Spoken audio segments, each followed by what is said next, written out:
Well, good morning everybody, it's Graham once again from Unearthed, and a little bit of a different film today for you to see.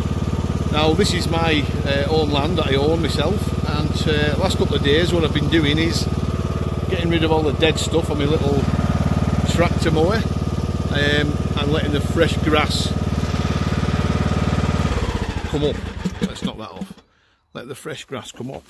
So, just a little bit of a story for you guys. I bought this way back 10 years ago or more, and I did some detecting on it, of course, as you do. We didn't find a great deal. I had a couple of guys locally that wanted to detect it, and I thought, why not, let them on. They found a few copper coins, and then 2013 I decided to have a go with a new detector at the time, and where we at, round about here I got a signal, and I dug down and I found this. And it is a Charles I shilling. Now, of course, when you have your own land and you find coins like this on it, it gives you an extra buzz. So, I was really pleased with that. And a little bit further up, would have been probably around this area, I got another silver coin, which was much later, and it was another shilling, but Victorian. And they were the only two silver coins I got off this particular area. Now, every now and then, what I do is I detect over certain parts that haven't been touched. And because I've been cutting this grass really down, what the plan is to let the fresh stuff underneath come to the top and get a chance to grow, because there was a lot of dead stuff on the top. The sheep weren't chewing it down because the sheep are on other fields at the moment. So the plan is to let this grow up. But while it's down and this short, I'm going to put the Equinox 800 over, particularly this area here.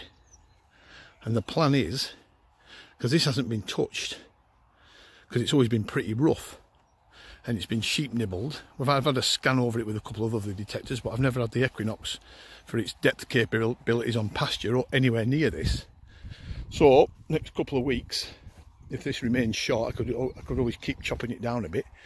I'm going to give it a detect, because I think there'll be stuff on it. I did find also a little bit further up here, where we at? Oh, about another 50 yards up there, a silver ball, round silver ball with patterns on it. I haven't a clue what it was. Still to this day I haven't got a clue what it is.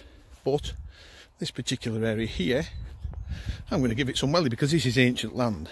This has been worked for centuries, this land. And of course, finding that King Charles shilling proved it. Also of interest here, we've got the cover being so high I can't show it, but in the wood here, just below maybe another 20 yards, when all the covers died off in the winter, there's a dip, a hollow. There's two hollows, and in the hollows there's a heck of a lot of pottery, bottles, broken pottery, all Georgian Victorian stuff. I should probably say Victorian rather than Georgian. And I think there's maybe a bottle dump in there, because there's sheer amount of plates, bottles. I even found part of a Victorian doll's head broken in there once, porcelain. Now, I don't own this wood, the council own it, but years ago I used to walk the dogs up through here. There's used to be, we sort of trailed a little bit of a path. I spoke to the council about where they were fine, and we used to come in over this way, but of course, because it's not maintained anymore, it's just completely wild.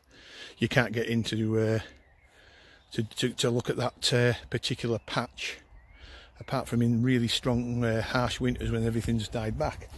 But we'll have a go. We'll certainly have a go at that. Now I'm going to show you another bit of a disappointment, actually. I'm going to walk up here and waffle on, because I think some of you people will find it interesting. I'm sure you will. But there's a little bit of a sorry state of affairs, actually. I'll show you that in a couple of minutes when we get there. But yeah, this is the area I'm going to do all that.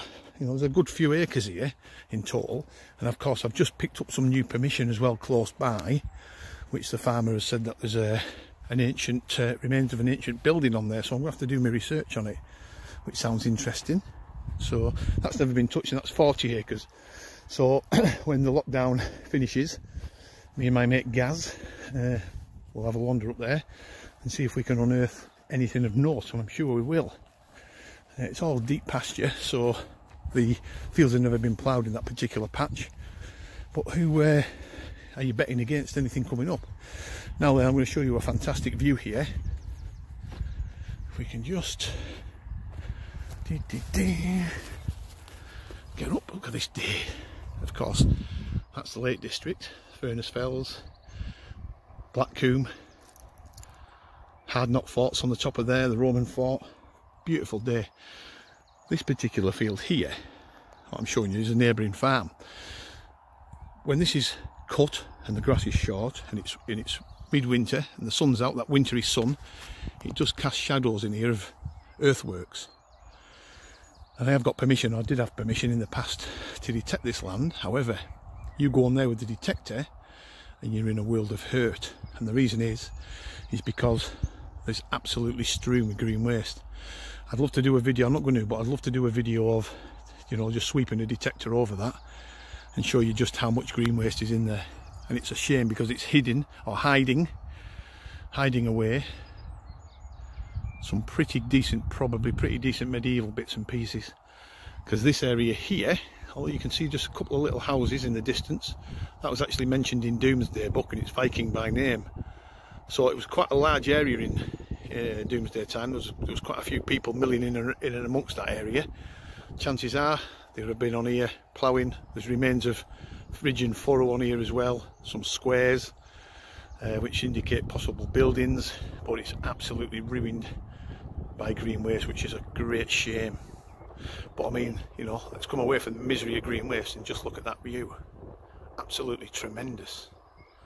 And you know, this is the beauty. The detecting is patchy up here at best, but if you get these little hidden spots, you can unearth some really interesting things. But we are lucky to live up here, believe me. I know I'm lucky to live here.